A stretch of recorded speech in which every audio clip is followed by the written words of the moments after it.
Welcome to Encroachment Sports Talk. We just witnessed a fabulous football weekend, this Super Wildcard Weekend, with just so many stories and so many exciting games. So we're going to jump into some of the observations that we had, thoughts that came to mind when looking back on the weekend.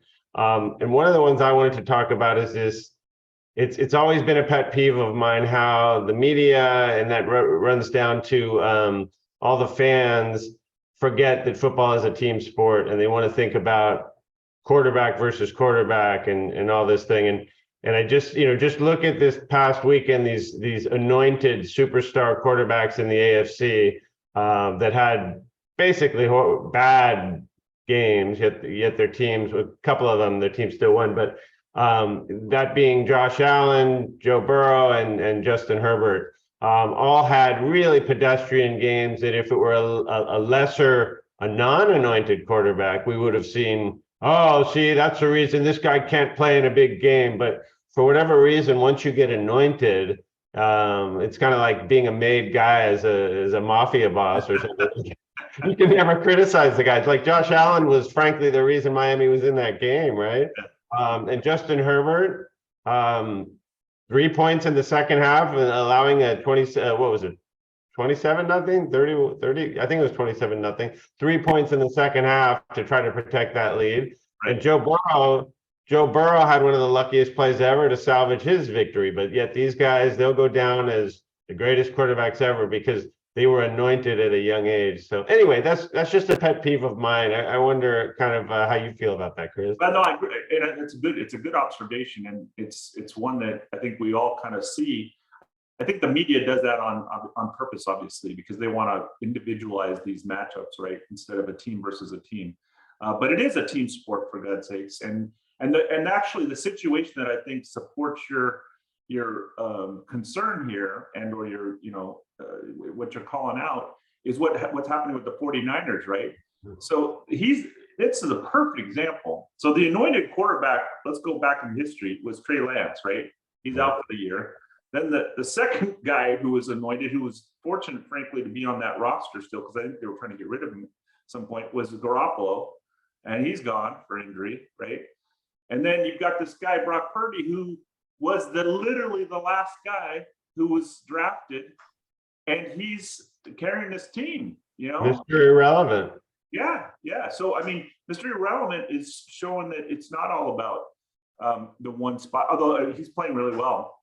And obviously, I think he scored very highly on that test they take, that intelligence test. So the Wonderlic. Yeah, right. The Wonderlic. So the test that Dan Marino scored like a 14 on. Yeah, right. So that's not a great benchmark per se, right? But the fact that he was even drafted and then thrown into the situation. So what to me this kind of signals is what you're getting at, which is a team sport. But even beyond that, it's about system, process, coaches, right? Absolutely. And not players per se. I mean, players help and they get a lot of the credit and they certainly get a lot of the blame. But to me, you couldn't put a Brock Purdy just in any franchise. I think they're so well run, the 49ers, that he's doing a good job because of all the support he has around him. And of course, they got a ton of talent on both sides of the ball. So. And it's refreshing to see a team playing so well. And to remind, we're just such a society of instant gratification and a reason for everything, and it's not all about these anointed quarterbacks, So anyway, it's a good observation. I think it's great. So then I wanted to talk about some of the weird things that happened last week, which we got. The funny thing about the NFL is, Mark, you can watch tons of NFL games, and every week, I swear, we both watch a lot of football. Every week, I swear, there's something that I've never seen before. Every week. I mean, it's crazy, right? Yeah. And I've literally watched, and you probably too, I was doing the math this morning, how many games I've watched over my life. It's literally thousands, right? Thousands of games. And literally every game I see something that I've never seen before. And so the one that there were two that kind of just poke out. The first one was Maher misses on 4 extra points in a row, which again, that's like hitting the lottery, right? So Exactly. I'm glad you brought that up because I'm a mathematical guy. I calculated the odds. If you factor in an assumed miss percentage of about 5% of the kicks, 1 in 20 are missed. It's slightly more than that, but if you factor that in, the odds of him missing 4 straight is 1 in 160,000. So you're going to have to live till you're about 900 years old to maybe see it again. And even worse in terms of the lottery ticket thing, he missed his only field goal attempt in week 17 or 18, whichever the last week is, against Washington. So the odds of missing 5 straight is 1 in 3.2 million. So I mean, that's just crazy. No, it is crazy. It was unbelievable. But do you know the backstory of all that? I don't. There's a backstory to this because I was curious. I'm like, this guy, he's a high performing kicker. They were talking about during the telecast. Aikman was saying, oh, they're going to have to bring somebody in to maybe compete with them. This is not a good look, as we go in deeper into the playoffs. Uh-huh.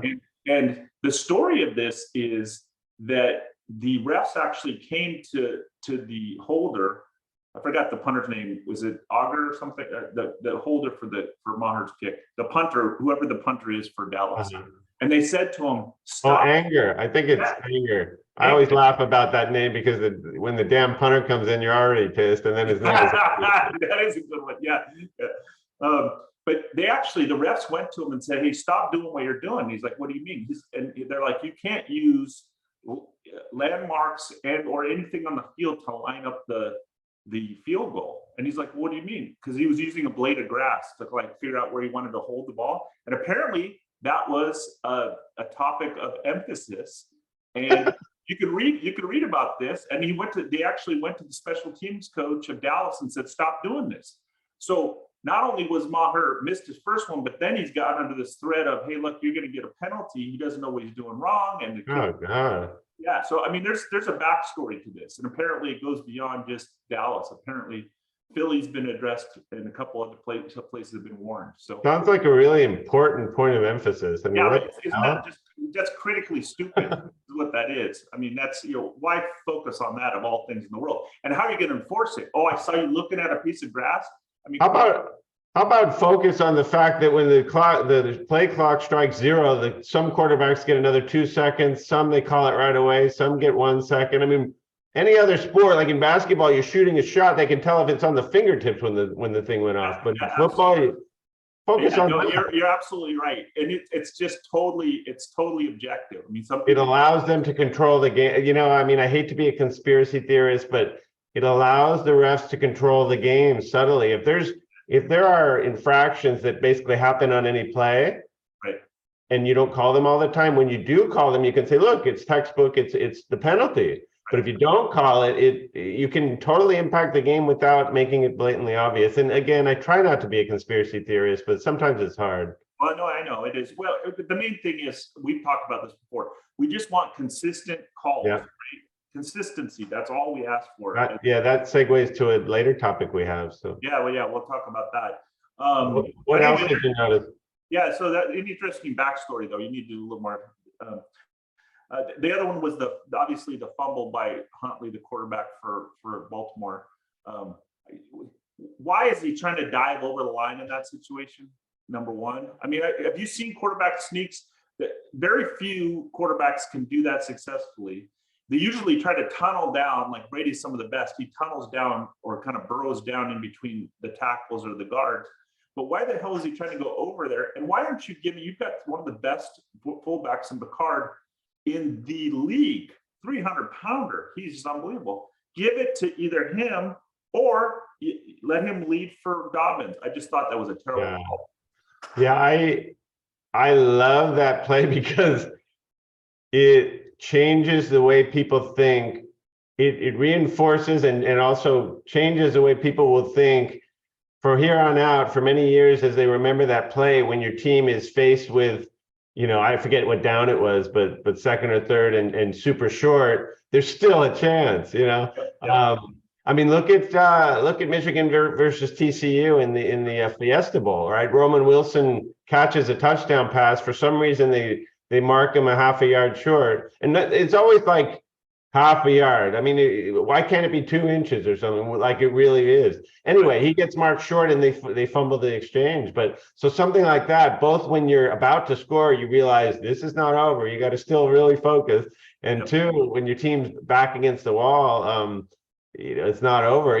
So you actually went back in time. How often do you see things like this? This reminded me a very painful period in my fanhood was 1991.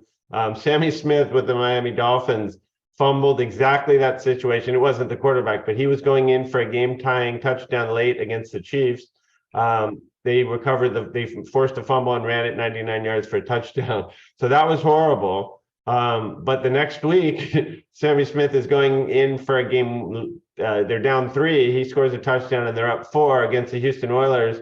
And he fumbles again. So, oh Jesus! Yeah. So anyway, it just reminds you that nothing is set in stone. First and goal from the half-yard line. Yeah, never give up hope. That's one thing that we've talked about a lot, and we've been on both sides of that for our teams. I've been the beneficiary of that this year because Josh Allen. Remember, he fumbled the snap. Yeah. I mean, you just can't. You just never know. So. Well, yeah, the Vikings got stuffed on like 3 straight carries from the half-yard line, and then so you never know. After you get stuffed, then you might get a safety, right? Yeah, right. It's just or touchdown in that case. Oh yeah, touchdown. Right? Yeah, so you never know. Right. So super crazy occurrences. Another point that was of interest to me was just when you have a matchup of 2 teams playing in the same division. Usually, not always, but there are many times when all bets are off. That's going to be a close game, despite what the margin is. The Dolphins contending with the Bills with the 3rd-string quarterback throwing for maybe completed 40% of his passes at best. They just have a way. They have a game plan. They've seen him before, and you also saw the Ravens versus Bengals, same situation, backup quarterback against another one of your anointed quarterbacks. So. I just find that crazy. You always need to sort of realize that it's the 3rd team these teams have played each other in a season. So it's generally going to be a competitive game. I agree with you. And we're going to see one, right? And we'll talk about that in our next session, but we're going to see one this evening, actually. We're going to see, the Giants at Philly. And I expect that to be we'll talk about it more in detail, but I expect that to be a lot closer than most people think it is. So. Right. Yeah. I mean, the 49ers kind of disproved that theory, but with Seattle. Yeah. But it was close there for a while. I mean, for 3 quarters, it was kind of in play. So kind of the last one I wanted to talk about was this whole the proactive replay that they're doing now, which is auto replay or whatever. I don't know what replay assist is the official replay assist. Okay, that's the technical term. Whatever the hell they're calling it.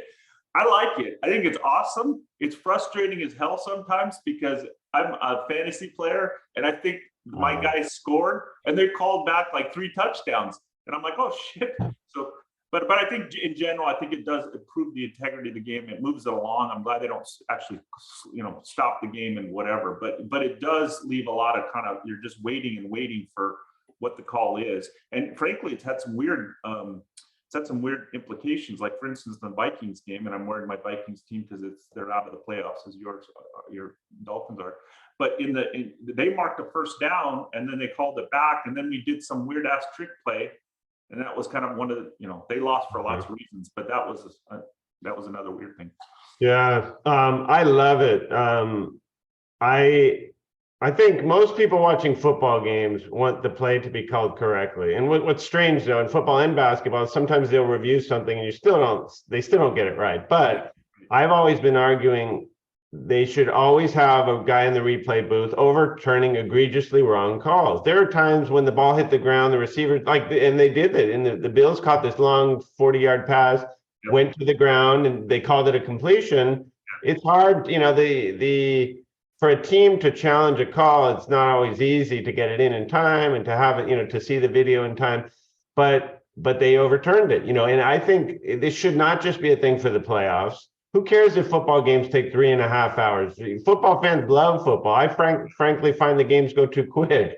So get the calls right. Do this more often. There are times when they make up a face mask call, they make up a hold. I would extend it a lot to give them a lot more leeway when there is egregiously wrong calls when the announcers and everybody admits, yeah, they blew that call. Get it right. Even if it's 1 second before they snap the ball, just say buzz down, timeout. Okay, you got that wrong. Maybe it takes 30 seconds. I think that should be a thing for the regular season because the way the NFL is today, games are so competitive. Most games are decided by one score. And there's so many calls that can impact every game. Let's just get this stuff right. So I it's a agree step in with the you. right direction. On the whole, I completely agree with you. I mean, I'd rather have it accurate and honestly accurate. And now it's much more timely than it would have been when Right. you went to call and everything else. So to me, it's a total improvement. I'm just saying and I'm glad actually, because there's so much above and beyond, fans of a team. You've got bettors that depend on this, Yeah. fantasy that depends on this. I mean, there are a lot of stakeholders in this process. So I'm glad they're getting it right. But there were like 3 instances in the Bills game, like Shakir, that you're talking about, Shakir's reception that wasn't a reception. But Dawson Knox had a touchdown that was not a touchdown, and they corrected that. And Right. then Stephon Diggs, same thing, right? He had a touchdown call back. I'm glad they did it all. But it's funny because your heart, as somebody who plays fantasy, your heart goes up and your heart goes down. So Yeah. Or how about the play where the football protected the guy from targeting or from a helmet to helmet contact? There's no rule where the football can. Right, exactly. I think that one was. I mean, those are obvious things. Just, I think, frankly, if you're worried about time, take the challenge away from coaches. Don't do the thing with the timeout. Just every replay is done by an official in the booth who says, look, you got that wrong. Right? Yeah. Anyway, I think awesome. it's a good process improvement. Yeah.